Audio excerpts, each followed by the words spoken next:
Mapagpalang araw po sa ating lahat. Ang aking pong bahagi ngayon ay mula sa aklat ng Deuteronomio, Kabanata 32, Talata 1 hanggang 13. Pakinggan mo, langit, ang aking sasabihin. Unawain mo, lupa, ang aking bibigkasin.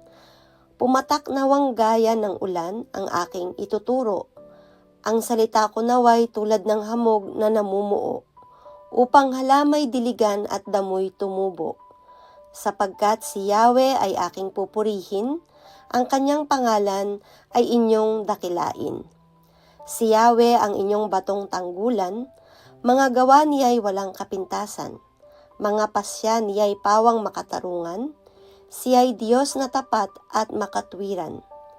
Datapwat, ang Israel sa kanya ay nagtaksil, di na karapat-dapat na mga anak ang turing, dahil sa pagkakasala nila at ugaling suwail. O mga mangmang at hangal na tao, ganyan ba susuklian ang kabutihan sa inyo ni Yahweh, na inyong Ama at sa inyo'y lumikha, at nagtaguyod na kayo'y maging isang bansa? Alalahanin ninyo ang mga lumipas na panahon, ang mga salinlahi ng mga nagdaang taon. Tanungin ninyo ang inyong ama at kanilang sasabihin, pati ang matatanda at kanilang sasaysayin. Nang ipamahagi ng kataas-taasang Diyos ang ipapamanang lupain, nang ang mga bansay kanyang hati-hatiin, mga hangganan nito'y kanyang itinakda ayon sa dami ng mga anak niya, pagkat ang lahi ni Jacob ay kanyang pinili. Sila ang kanyang tagapagmanang lahi. Sa isang disyerto, sila'y kanyang natagpuan, sa isang lupang tigang at walang naninirahan. Doon sila'y kanyang pinatnubayan, binantayan at dooy inalagaan. Isang inahing agila ang kanyang katulad. Sila'y mga inakay na tinuruan niyang lumipad. Upang ang Israel ay hindi mo bumagsak, sinasalo niya ng malalapad niyang pakpak. Si Yahweh lamang ang sa kanila'y pumatnubay, walang Diyos na banyaga ang sa kanila'y dumamay. Kanyang pinagtagumpay sila sa kaburulan, sila'y kumain ng mga ani sa kabukiran. Nakakuha sila ng pulot sa mga batuhan, nakahukay rin ng langis sa lupang tigang. Amen. Isang magandang buhay pong muli sa ating lahat. Muli niyo po akong samahan sa pagbabahagi ko ng salita ng Diyos. Sinasabi po dito sa ika-32 kabanata ng Deuteronomio, versikulo 14 hanggang 26. Ang awit ni Moises. Sa kanilang kawan ng kambing at baka, masaganang gatas ang nakukuha. Ang lalong mainam na baka, kambing at tupa, masarap na alak at mainam na trigo ang pagkain nila.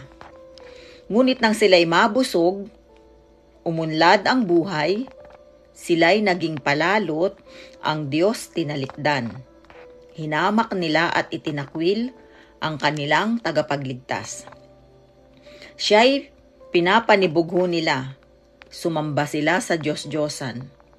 Kaya't napuot sa kanila ang Diyos dahil sa kasuklam-suklam nilang gawain. Sa demonyo sila naghandog at sa mga Diyos-Diyosan sumamba. Sa mga bagong Diyos-Diyosang di nila nakikilala at ni hindi pinansin ng kanilang mga ninuno. Tinalikdan nila ang Diyos na lumikha sa kanila. Ang Diyos na sa kanila'y nagbigay buhay. Nasaksihan niya ang pagsamba nila sa Diyos-Diyosan. Kaya't kanyang itinakwil. Sila na itinuring niyang mga anak. Sinabi niya, tatalikdan ko sila. Tingnan ko lang kung ano ang kanilang sapitin. Pagkat sila'y isang lahing masama, mga anak na suwail. Pinapanibugho nila ako nang sambahin nila yaong hindi Diyos. Kinalit nila ako dahil sa kanilang Diyos-Diyosan. Kaya paninibuguhin ko rin sila at gagalitin. sa pamamagitan ng bansang di kumikilala sa akin. Ang puot ko'y mag-aalab na parang apoy upang sunugin ang lahat ng daigdig. Bababa ako sa Sheol at pati paanan ng mga bundok ay aking wawasakin. Pahihirapan ko sila ng sunod-sunod. Ang mga palaso ko'y uubusin sa kanila. Mamamatay sila sa gutom at mataas na lagnat at salot na walang tigil. Ipakakain ko sila sa mga halimaw at ipatutuklaw sa mga ahas na makamandag. Magkakaroon ng digmaan, kaya't ang lansangan ay mapupuno ng bangkay. At sa mga tahanan, maghahari katakutan dahil sa tabak ng kaaway. Binata at dalagay, di nila patatawarin. Mga batang pasusuhin, pati matandang ubanin. Ipinasya ko nang sila'y lipulin at pawiin sa alaala ng madla. Ito po ang mga salita ng Diyos. Papuri po sa Diyos. Amen.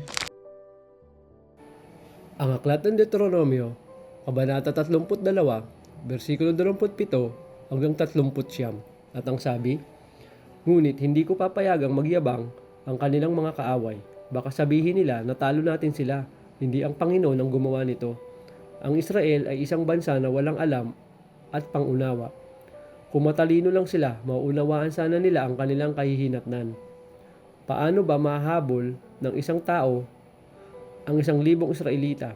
Paano matatalo ng 2 tao ang 10,000 sa kanila? Mangyayari lamang ito kung ibinigay sa kanila ng Panginoon na kanilang bato na kanlungan. Sapagkat ang bato na kanlungan ng ating mga kaaway ay hindi katulad ng ating batong kanlungan, at kahit sila ay nakakaalam nin. Kasinsama ng mga naninirahan sa Sodom at Gomora ang ating mga kaaway, katulad ng ubas na mapait at nakakalason ang bunga. At katulad ng alak na gawa ng kamandag ng ahas, nalalaman ng Panginoon ang kanilang ginagawa. Iniipon niya muna at naghihintay ng tamang panahon para parusahan sila. Sabi niya, ako ang maghihiganti at magpaparusa sa kanila.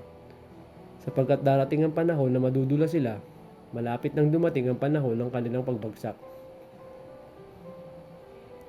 Pagtatanggol ng Panginoon ang kanyang mga mamamayan, kaawaan niya ang kanyang mga lingkod kapag nakita niya na wala na silang lakas at kakaunti na lang ang natira sa kanila, alipin man o hindi. At pagkatapos ay magtatanong ang Panginoon sa kanyang mamamayan, nasaan na ngayon ang inyong mga Diyos, ang batong kanlungan ninyo? Nasaan na ngayon ang inyong mga Diyos na kumakain ng taba at umiinom ng alak na inyong handog?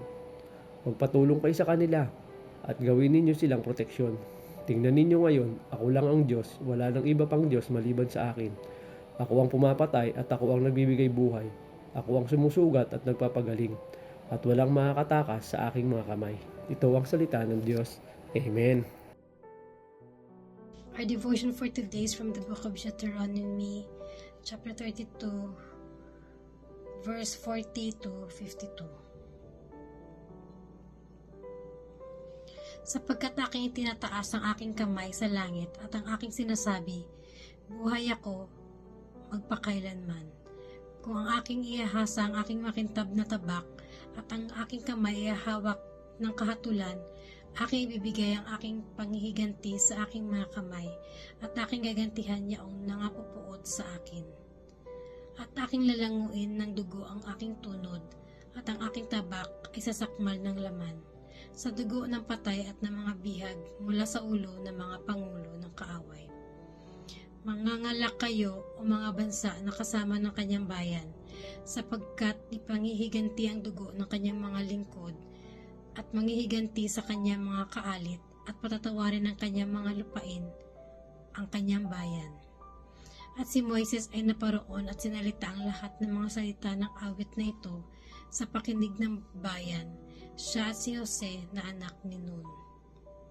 At tinapos ni Moises na salitain ang lahat ng mga salitang ito sa buong Israel. At kanyang sinabi sa kanila, ilagak ninyo ang inyong puso sa lahat ng inyong mga salita na aking pinatutuhanan sa inyo sa araw na ito, na inyong iuutos sa inyong mga anak upang isagawa ang lahat ng mga salita ng kautusang ito. Sapagkat ito hindi hamak na bagay sa inyo, sapagkat inyong kabuhayan at sa bagay na ito ay inyong palalaunin ng inyong pinagtatawid ng Jordan upang ariin. At sinalita ng Panginoon kay Moises ng araw ding yaon na sinasabi, sumampa ka sa bundok na ito ng Abarim, sa bundok ng Nebo na nasa lupain ng Moab, na nasa tapat ng Jericho, at masdan mo ang lupain ng Kanaan, na aking binibigay sa mga anak ni Israel na pinakaari. At mamatay ka sa bundok na iyong sinasampa, at malakip ka sa iyong bayan, gaya ni Aaron na iyong kapatid na namatay sa bundok ng Hor, at nalakip sa kanyang bayan. Sapagkat kayo'y sumalansang laban sa akin sa gitna ng mga anak ni Israel, sa tubig ng Meriba ng Kades, sa ilang ng Zin, sapagkat hindi ninyo ako inaring banal sa gitna ng mga anak ni Israel. Sapagkat iyong matatanaw ang lupain sa harap mo, ngunit doon hindi ka makakapasok sa lupain ng aking binibigay sa mga anak ni Israel. This is the word of God. Amen.